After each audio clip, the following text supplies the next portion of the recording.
LPSK itu tugasnya menjaga saksi dan korban. Sampai saya kemudian WA itu salah satu pimpinannya. Ini apa-apaan ikut menjaga opini. Kementerian PPA, Pemberdayaan Perempuan dan Anak, ngirim surat kepada pengadilan, minta jadi pemantau. Hampir dikabulkan sama hakim. Saya yang protes. Kalau tertutup, tertutup sekalian. Kalau terbuka, terbuka sekalian.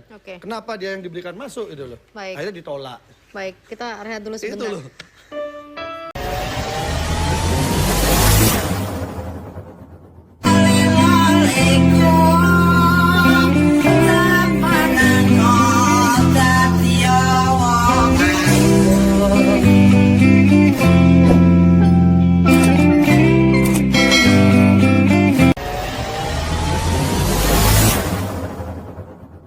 Yang penting adalah menyesuaikan dengan apa dua alat bukti. Dua alat bukti ya cukup, sudah nanti hakim akan menentukan. Nah sekarang ini sudah dalam proses hukum, nanti yang menentukan adalah bagaimana tentang tuntutannya, bagaimana tentang pembelaannya itu nanti mengadu tentang persoalan hukum. Baik Prof, kita di sini juga masih ada satu orang saksi lagi ya.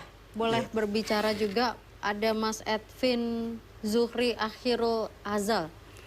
Mas Edwin panggilannya? Iya. Selamat malam Mas Edwin. Monggo, Mas Edwin ini apa hubungan saksi dengan Mas Beki dan juga dengan korban? Di dakwaan disebut apa? Di dalam dakwaan saya disebutkan oleh si yang mengaku korban bahwasanya saya itu mengantar si yang mengaku korban ini dari lokasi pondok ke lokasi kejadian. Nah, mengantarnya itu tengah malam, sekitar jam 1 jam 2-an. Padahal sebenarnya kejadian itu tidak ada. Bahkan saya pun nggak pernah membonceng si yang mengaku korban tersebut. Jangankan membonceng, jam-jam segitu, jam 1 jam 2, ngapain ada kegiatan di lokasi Puri tadi. Jam segitu ya enaknya tidur. Mas Edwin kenal dengan korban? Saya sebatas kenal. Sebatas kenal apa? Kakak teman kelas, teman atau apa? Saya kakak kelas dari si yang mengaku korban tersebut. 3-4 tahun. Selama 3-4 tahun itu? 3-4 tahun di atas. Oh, dia 3-4 tahun? Iya, kakak kelas. Dan saya kalau boleh tanya, korban ini pernah punya teman yang seangkatan nggak? Karena saya dengar tadi hampir semua kakak kelasnya semua yang disebutkan dalam dakwaan itu. Ada sih. Ada yang di dalam itu ada satu angkatan juga. Dan sama juga penjelasannya. Jadi penjelasannya juga tidak ada. Jadi peristiwanya nggak ada. Biasanya kita berdebat kan ada peristiwa, peristiwanya sama-sama kita ketahui tapi perspektifnya berbeda. Kalau ini enggak. Ini masih mendebatkan ini fakta atau fiktif cerita ini. Misalnya begini. Misalnya Mbak tadi sampaikan, kalau korban dia akan trauma, nggak berani melapor dan sebagainya. Ini enggak, dia bikin status di medsos, dia bikin video malah di medsos. Tapi permintaannya adalah si terdakwa ini biar berhenti organisasi.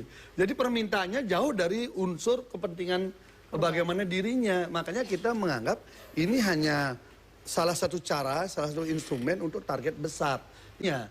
Karena kalau tidak begitu, mau Kompolnas, mau Komja, mau LPSK, mau siapa saja pejabat-pejabat yang di Jakarta yang terhipnotis dengan kasus ini, mereka tuh diperalat semua.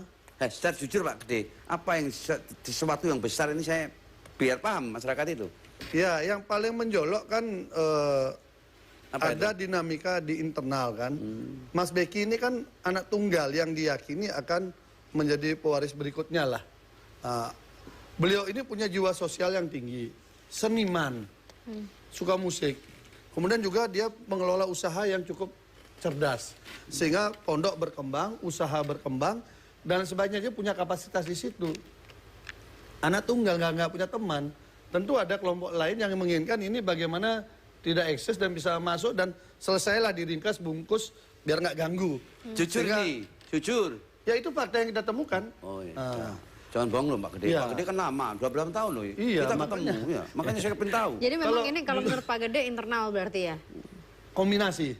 Karena beliau ini juga punya usaha yang berkembang, yang cukup pesat beliau ini tangannya dingin urusan bisnis usaha itu. Enggak, maksudnya berarti yang kemungkinan kalau Pak Gede menganggap ini adalah rekayasa kasus, berarti dalangnya juga adalah orang internal. Masih ada keterkaitan benang merah dalam rangka kalau misalnya terjadi sesuatu dengan Pak Kiai, maka Mas Beki ini adalah penghalang. Sehingga penghalangnya ini dobrak, dihilangkan.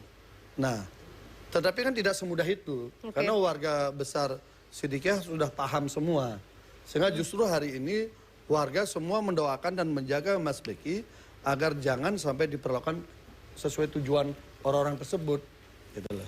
Nah, inilah saya kira yang kita harapkan begini sebenarnya. Saya lucu sekali melihat LPSK misalnya. Saya terbuka aja bilang. Karena saya pernah juga di Komisi 3 menjaga LPSK ini punya tenaga ahli, ikut dia diskusi, seminar, mengopinikan kasus ini, mendorong.